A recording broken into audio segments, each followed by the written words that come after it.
Emang pas gitu, siapa sih yang mau cerita asal-asalan ke orang yang nggak dikenal gitu? Orang yang emang bisa ngertiin atau yang penting cakep aja? Dua-duanya. Oh, oke. Telah ku sadar hidup bukanlah perihal mengambil yang kau tebar, sedikit air yang ku punya milikmu juga bersama. Bisakah kita tetap memberi walau tak suci?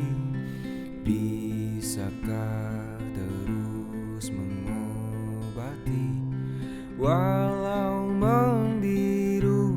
Cukup besar untuk mengampuni, untuk mengasihi tanpa memperhitungkan masa yang lalu. Walau kering, bisakah kita tetap membasuh?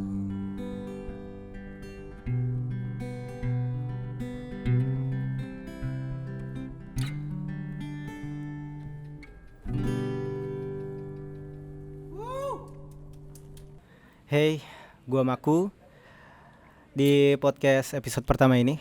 Sebenarnya sih gue belum tahu ya namanya apaan. Cuman baru kepikiran tadi, gue kepikiran namanya Siniar Sore. Jadi bisa dibilang sekarang udah diresmiin namanya Siniar Sore. Tepuk tangan dulu. Susah. Oh, Nah, di kali ini di podcast pertama ini sih gue kepikiran ngajak seseorang, ya musisi bisa dibilang. amin. Temen gue juga yang kebetulan gue manajerin juga. Jadi sebenarnya gue agak males buat pura-pura kayak orang yang ngundang. Padahal gue udah biasa ngobrol, dan kalau pertanyaan ini gue juga sebenarnya udah tahu. Tiap hari ngobrol sama dia Iya. sebenarnya. Dan ini dia, aku JJ. Halo. Diminum dulu aja kopinya. Tepuk tangan sendiri anjir. ASMR bangsat. Iya, apa-apa. Gimana J kabarnya, basa-basi dulu sih. Alhamdulillah baik banget. Baik ya. Untuk Maku sendiri gimana? Oh sehat Oh, sehat-sehat saja. Lu gimana aja? Terakhir gue dengar kan katanya lu lagi mau bikin album ya rencananya. iya, Lu udah mulai kabar-kabarin di sosmed-sosmed lu juga kan ya? Beberapa sih ya, terutama sih di live sih. Gue seringnya di live gitu. Walaupun ini masih belum tahu ya antara album apanya, cuman gue pengennya album gitu untuk tahun ini. Rencananya ada berapa lagu aja? Ya, 8 lah. 8 ya? 8. Kemarin bilang gak 8. Oke. Ini gak kerasa ngobrol ya.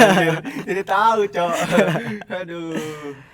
Tapi lu terakhir rilis 15 April kemarin ya? 15 April, iya. 15 April tahun 2020. Iya. Judulnya Andai. Yang Judulnya Andai. Jangan lupa dengerin ya. Ceritain dong, gimana ceritanya tuh, tentang gimana proses bisa jadi Andai gitu, lu melahirkan karya baru, anak Jadi, baru lu lah bisa dibilang. Aduh, ini sebenarnya lebih ke masalah diri gue sendiri ya. Dan gue juga sempat ngelihat anjing. Gue sempat melihat orang-orang yang emang suka cerita sama gue tentang keluh kesahnya gitu di hidupnya gitu. Lu jadi tempat curhat ya? Iya, gue sempat jadi tempat curhat, gue sempat jadi gue sempat jadi orang yang curhat gitu. Oh. Jadi kayak gue tahu rasa di dua arah gitu, ngerti gak sih lu? Setelah curhat biasa ngapain? Ya lanjut, setelah curhat kan lu bikin lagu, nulis, mulai Ya, kepikiran. jadi ya karena ada beberapa masalah yang gue alamin di tahun 2021 yang emang gak harus gue ceritain juga, cuman itu cukup. Gue gak kepikiran itu bangsat. Tapi Oke. gak apa-apa lah ya. Masukin ya. Nah, Nanti cuman- dipip. iya. Cuman ya udahlah, menurut gua itu adalah masalah yang udah cukup lah. Gue juga udah tahu rasanya. Cuman ya di situ gue udah mulai belajar sama diri gua mulai kayak ya mulai buat memahami diri lah. Dimana emang ada lirik yang emang ada tulisan memahami dirinya juga. Jadi di saat gue merasakan perihnya itu, gue mencoba buat mendem kan. Mencoba buat mendem, cuman kayak gue berantem sama diri gue sendiri, kayak gue mau cerita sama Lu orang kagak tapi buncin ragu. terus lu berantem gitu? Hah? Kan berantem sama diri sendiri kurang ya? Ya tapi lanjut aja. Jadi gue semenjak gue dapat itu masalah, gue tuh bimbang gitu, kayak gue harus cerita nggak sih ini sama orang-orang gitu, gue harus ngomong sama siapa. Gue tuh kayak harus targetin gitu orangnya siapa gitu, yang emang pas gitu, siapa sih yang mau cerita asal-asalan ke orang yang nggak dikenal gitu. Orang yang emang bisa ngertiin atau yang penting cakep aja? Dua-duanya. Oh, oke. Lanjut. Nggak bercanda. Itu habis itu gue tuh ya bukan orang yang selalu milih-milih teman ya, cuman kayak gue juga pengen dapat pendapat dari dia juga gitu setelah gue bercerita tentang diri gue, dan hasilnya tanpa harus gue cerita sama orang-orang, akhirnya gue ada keinginan kayak buat nulis lagu gitu ya. Kalau jadi lo lampiasin di lagu. langsung gitu. Tapi lu tipikal orang yang perlu ini gak sih? Perlu sakit hati dulu baru lu bisa nulis. Kadang kan beberapa musisi ada yang kayak gitu, kayak pacaran dulu terus Iya, putus. siapa yang waktu itu yang nggak sampai harus pacaran dulu terus putus dulu itu siapa? Ini kata orang yang suka penyanyinya sih katanya stereotip aja. Katanya harus pacaran dulu terus putus. Nah, itu Taylor Swift. Oh, Taylor Swift. Tapi katanya stereotip aja. Gue gak mau diserang Swiftie juga anjir. Masa baru episode pertama langsung diserang anjir. Kalau gue ya, kalau gue yang emang nulis lagu tuh, gue nggak harus sakit hati sih, nggak harus kayak harus ngalamin dulu, nggak. Jadi kayak ya mungkin ada beberapa momen yang emang ngebuat gue buat pengen nulis gitu. Bahkan yang tadi gue bilang, gue nggak harus sakit hati pun, gue kalau dengerin cerita orang pun kayak orang gue lu ngeproyeksiin perasaan si orang ini ya? kayak gue ngobrol nih sama lu nih. Gue tuh kadang-kadang suka lirih gitu, ngerti gak sih lu? Kayak suka ngulangin omongan yang dia omongin yang menurut gue itu penting banget, kayak Oke. bla bla bla bla, gue tuh suka kayak bla bla bla bla gitu loh. Bangke. Tapi lanjut aja. Nah, iya abis itu gue suka ngulang omongan orang saat orang-orang cerita sama gue, ataupun dia mau ya dia curhat sama gue tuh kadang gue suka ngambil yang emang momen gue tuh penting banget gitu loh, apa kayak kata-kata dia yang penting itu bisa. Tapi di beberapa lagu dari yang udah lu rilis kan Kekasih Virtual, terus ada jangan kasih tahu Aku dan Jakarta. Aku dan Jakarta. Terus Anda ya bisa dibilang. Nah itu tuh kalau sampai sejauh ini secara entah produksi atau penulisan lirik apapun itu lu paling suka yang mana sih? Tapi beda-beda ya setiap orang ya. Waktu itu gue sempet nanya ke musisi juga, musisi dia bilang, aduh gue nggak bisa kalau lu tanya kayak gitu, nggak bisa sih salah satunya soalnya gue udah ngerasa kayak ini anak gue masing-masing gitu. Apa ya? Ya bisa dibilang semuanya, walaupun nggak semua dari lagu-lagu gue tuh pure gue yang nulis ya. Ada contoh Kekasih Virtual pun gue dibantu sama orang ya. Gue dibantu sama orang yang gue nggak bisa sebut namanya, kalian bisa lihat di liatnya. Ya di Kekasih Virtual itu pun gue dibantu bikin tulis lirik kayak kan, itu kan sedangkan itu karya pertama gue. Buat orang itu makasih banyak sebelumnya. Untuk Aku dan Jakarta itu pure gue yang nulis, tapi direvisinya dibantu sama bapak ini ya, revisinya dibantu sama bapak ini. Jadi ya di antara ketiga lagu gue, Kekasih Virtual, Aku dan Jakarta sama Andai, itu yang paling gue suka adalah Andai, karena Andai ini pun secara produksi gue ngelakuin ini sendiri gitu. Maksudnya secara rekaman gitu, gue rekaman pakai uang gue sendiri, terus kayak usaha gue sendiri. Gue ya? Jalan ke Bandung. Lu indie ya? Indie. Aku JJ si anak seni. Anak apa sih? Jason Ranti itu lagunya Stefani anak seni. Jason Ranti itu mah. Oh iya, tapi kalau ngomongin kan lu JJ, Jason Ranti juga JJ. Itu gimana, J? Nah, Selebeu gitu. Beda JJ lagi. Beda JJ lagi. Baru anjir, itu JJ baru, beda itu. Selebeu. Gitu kayak gitu.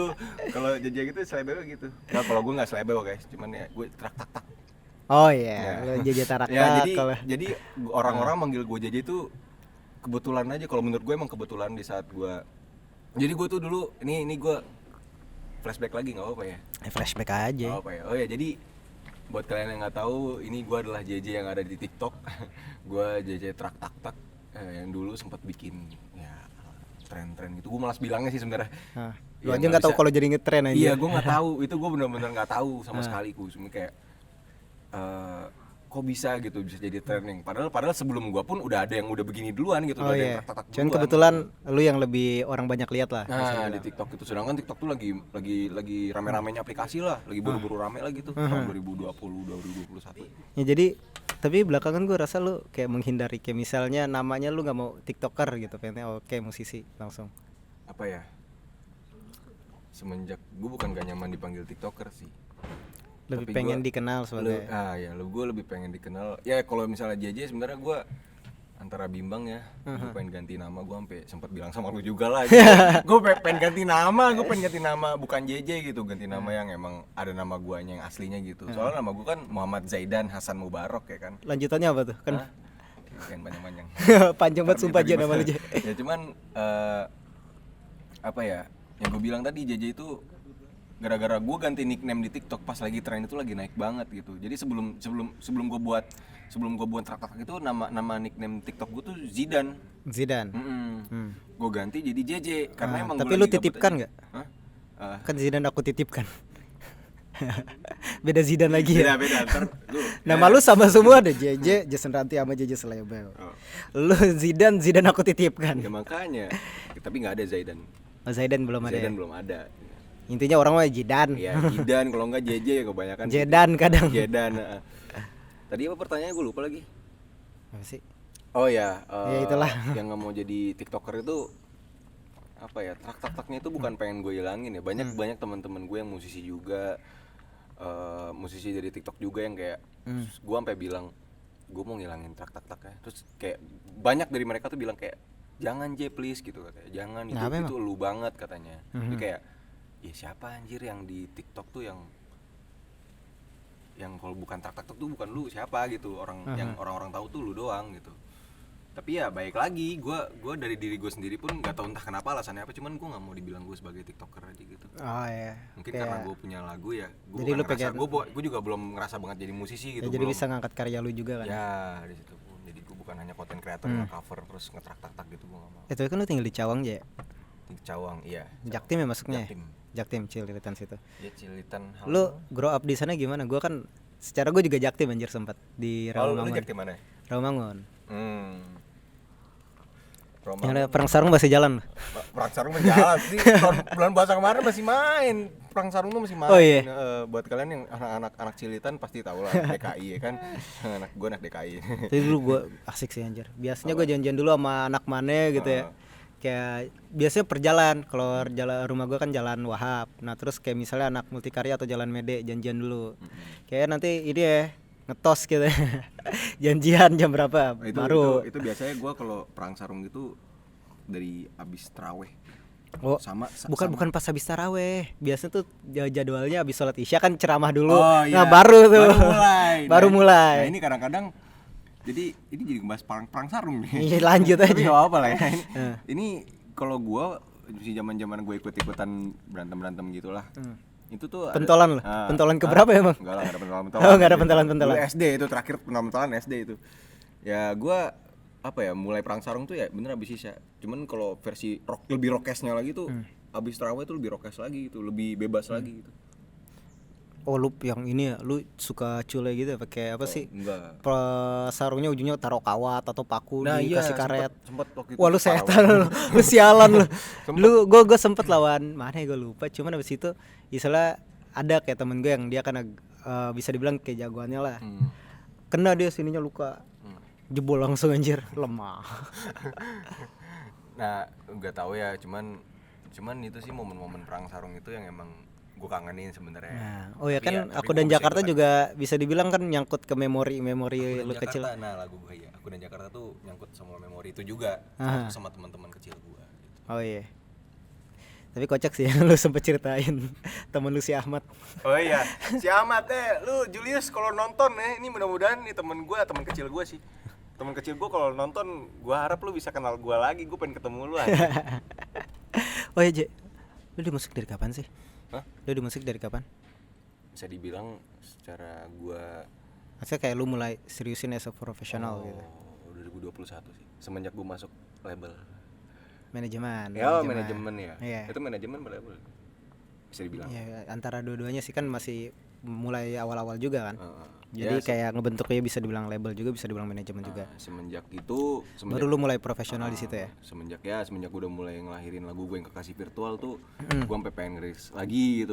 Itu udah ada keinginan gue buat kayak lanjut terus bikin karya gue. Tapi ya, Kekasih Virtual oke sih. Secara lirik tuh. Ya alhamdulillah. Maksudnya kayak bisa ngewakilin, soalnya rilis juga zaman corona kan. Kayak lu pacaran sama orang ya secara digital anjir. Asal bukan wibu aja sih. Oh, jangan. Kekasih virtual. Walaupun emang wibu ya, cuman enggak apa-apa lah ya gitu. Waifu ternyata. Tapi lu biasa referensi dari awal-awal lu musik tuh apa sih sampai sekarang? Yang gue tahu kan lu lebih ke mulai mau coba main di jazz juga, bossa nova juga. Tapi awal-awal dulu gitu. Awal-awal dulu karena mungkin gue anak SMA-an ya, dan gue suka banget nongkrong sama teman-teman SMA gue. Bareng ada Benga, ada teman gue Benga tuh, dia dulu di tongkrongan gue di SMA gue tuh. Kalau balik sekolah tuh nongkrong dia doang yang paling jago main gitar. Oh iya. Iya.